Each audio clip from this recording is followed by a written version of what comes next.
Tuhan menyertai engkau kemanapun engkau pergi. Bagian yang ketiga, saudara, saya melanjutkan ya. Dari gereja BFA Denpasar, Bali, saya Pastor BE Hutagalung menyapa Anda sehat, kuat, makmur, panjang umur, awet muda, diberkati oleh Tuhan.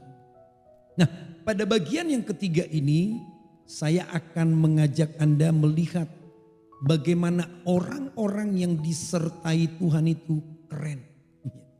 Kisah hidup mereka nggak cuma sekedar menginspirasi, tapi perjalanan dan kisah hidup orang-orang yang disertai Tuhan itu selalu menjadi berkat, bahkan sangat memberkati banyak orang termasuk saya.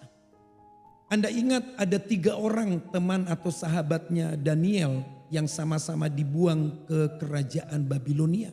Namanya Sadrak, Mesak, dan Abednego. Dan ketiga orang ini memutuskan menentang perintah raja. Karena raja memerintahkan semua orang tanpa terkecuali untuk sujud menyembah kepada patung pada hari di mana patung itu akan ditahbiskan. Dan 3 orang ini gak mau mengikuti perintah raja. Dan kemudian mereka dibawa dan diperhadapkan kepada raja, dan raja meminta sekali lagi. Apakah betul mereka tidak mau sujud menyembah? Dan mereka dengan lantang menantang. Mereka bilang begini, raja, gak ada gunanya kami memberi jawab. Sebab kami tidak akan menyembah patung buatan manusia. Sekalipun Tuhan yang kepadanya kami menaruh pengharapan kami, sekalipun Tuhan yang kami sembah gak sanggup menolong kami dari hukuman perapian, kami tidak akan sujud menyembah. Dan raja marah, dipanasinlah apinya sampai 7 kali. Saking panasnya, orang yang melempar mereka aja itu langsung mati seketika.